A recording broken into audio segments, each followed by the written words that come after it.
Assalamualaikum warahmatullahi wabarakatuh. Nama saya Tatang Hermawan dari kelas R1G, Prodi Pendidikan Bahasa, Fakultas Bahasa dan Seni, Universitas Indraprasta. Di sini saya akan menjelaskan tentang satu akhlak, dua sumber ajaran agama Islam, tiga toleransi dalam umat beragama, empat Islam dalam politik. Selanjutnya langsung saja kita masuk materi dari akhlak.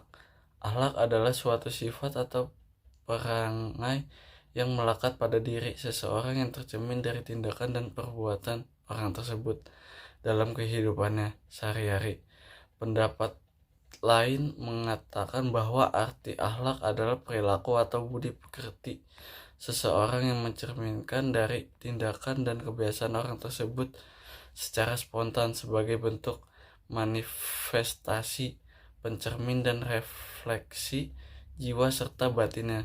Secara etimologi, istilah akhlak berasal dari bahasa Arab khuluq yang artinya perilaku baik, itu perilaku terpuji maupun perilaku tercela. Dalam hal ini, akhlak seseorang tercermin dari perilaku sehari-hari tanpa banyak berpikir, pertimbangan, dan tidak ada unsur paksa dari luar.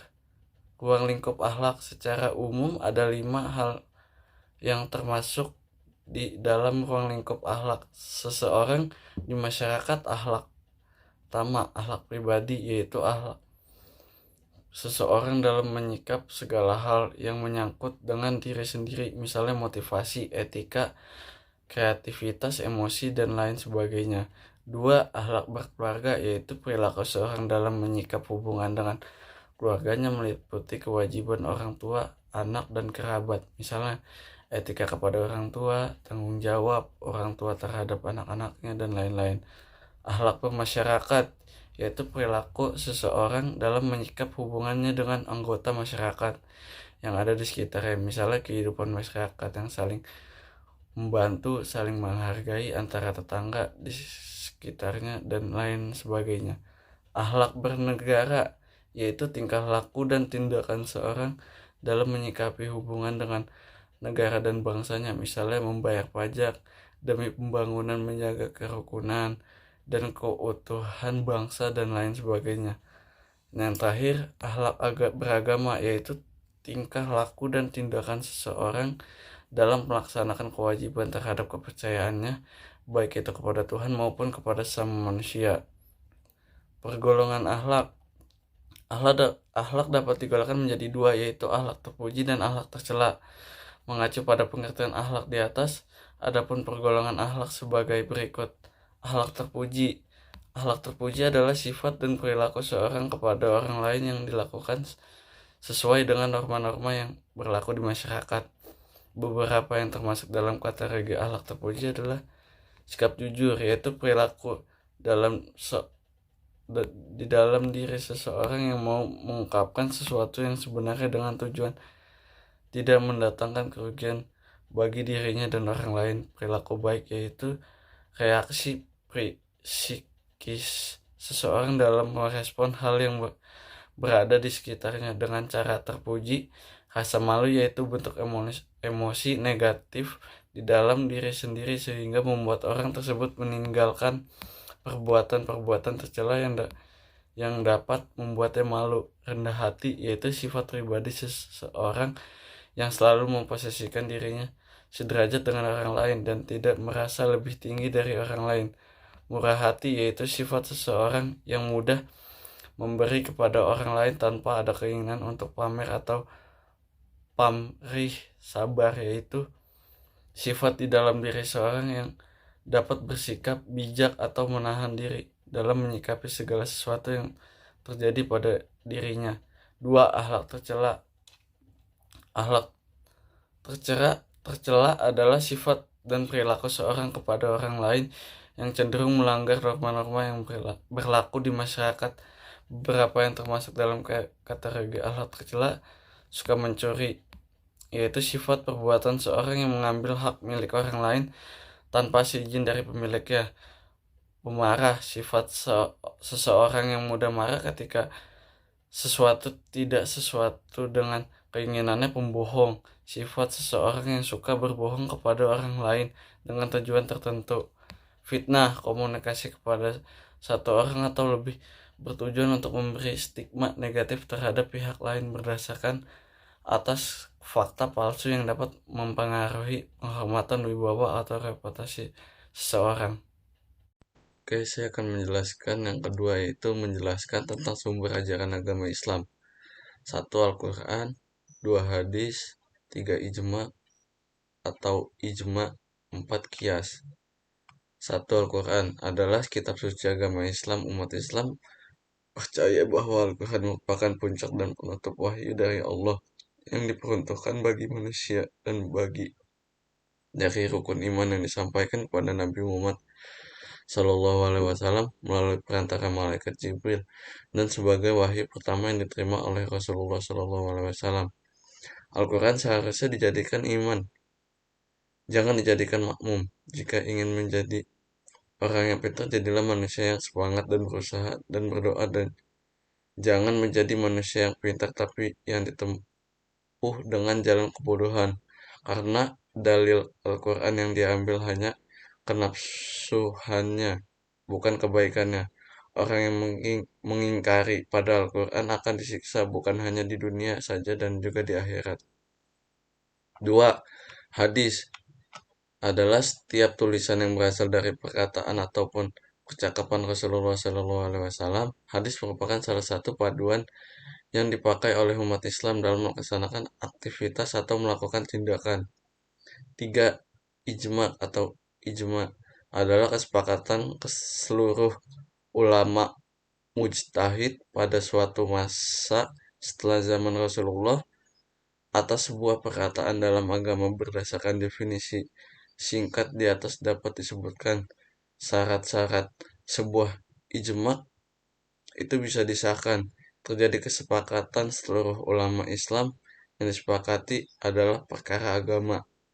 4. Kias adalah membandingkan jia. Menurut bahasa kias ialah pengaman suatu dengan yang lainnya, sedangkan kias menurut istilah menerangkan sesuatu yang tidak ada nasnya dalam Al-Quran dan hadis dengan cara membandingkan sesuatu yang ditetapkan hukumnya berdasarkan naas.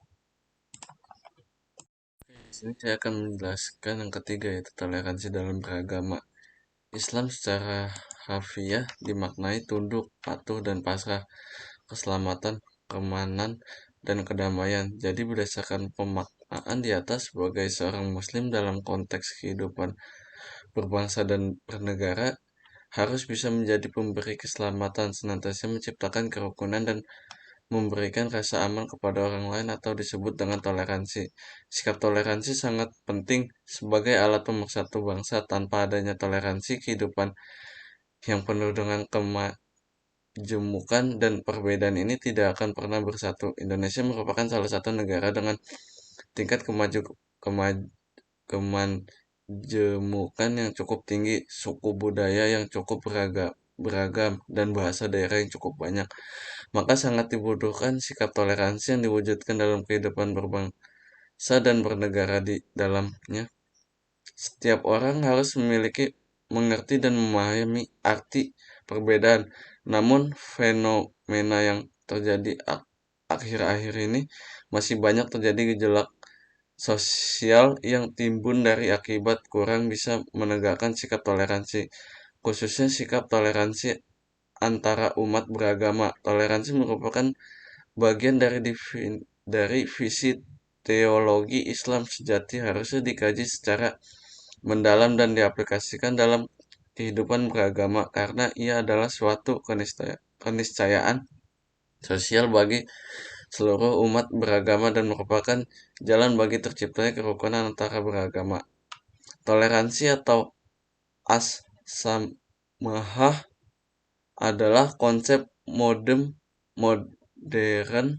untuk menggambarkan sikap saling menghormati dan saling bekerjasama di antara kelompok masyarakat yang beda baik secara etnis, bahasa, budaya, politik, maupun agama. Oleh karena itu, toleransi merupakan konsep yang bagus dan mulia yang sepenuhnya menjadi bagian organik dari ajaran agama-agama termasuk agama Islam. Dalam konteks toleransi antara umat-umat beragama, Islam memiliki konsep yang jelas. Tidak ada paksaan dalam agama bagi kalian agama kalian dan bagi kami agama kami adalah contoh populer dari toleransi dalam Islam. Fakta-fakta histori itu menunjukkan bahwa masalah toleransi dalam Islam bukanlah konsep asing atau gorib.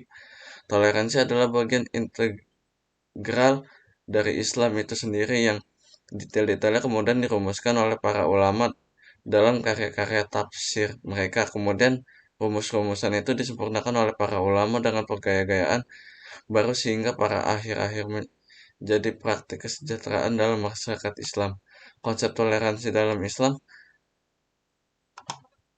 manusia merupakan makhluk sosial di mana manusia memiliki ketergantungan manusia lainnya. Hajat seorang manusia, ia memiliki agama yang bersifat kodrati, sebab dengan adanya agama Islam, manusia menjadi makhluk yang berbeda dengan makhluk lainnya. Oke, yang terakhir yaitu pengertian politik Islam. Aspek politik dari Islam berasal dari Al-Quran dan Sunnah, sejarah Muslim, dan elemen gerakan politik baik di dalam maupun di luar Islam.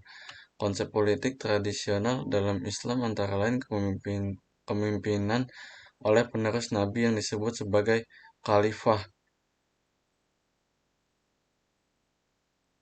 Pentingnya mengikuti hukum syariah, kewajiban bagi pemimpin untuk berkonsultasi dengan Dewan Syura dalam pemerintah negara, dan kewajiban menggulingkan pemimpin yang tidak adil. Tujuan sistem politik Islam ialah untuk membangun sebuah sistem pemerintahan dan kenegaraan yang tegak di atas dasar untuk melaksanakan keseluruh hukum syariah Islam. Tujuan utama ialah menegakkan sebuah negara Islam atau Darul Islam. Prinsip politik Islam: 1. Prinsip kedaulatan. 2. Prinsip keadilan. 3. Prinsip musyawaratan. 4. Prinsip persamaan. 5. Prinsip hak dan kewajiban negara dan rakyat. Kontribusi umat Islam dalam perpolitikan nasional. Kontribusi umat Islam dalam perpolitikan nasional tidak bisa dipandang sebelah mata. Di setiap masa dalam kondisi perpolitikan bangsa ini, Islam selalu punya pengaruh yang besar sejak bangsa ini bernama Indonesia, yaitu era berdirinya kerajaan-kerajaan hingga saat ini. Berpengaruh perpolitikan bangsa kita tidak lepas dari pengaruh umat Islam. Oke, sekian, terima kasih. Wassalamualaikum warahmatullahi wabarakatuh.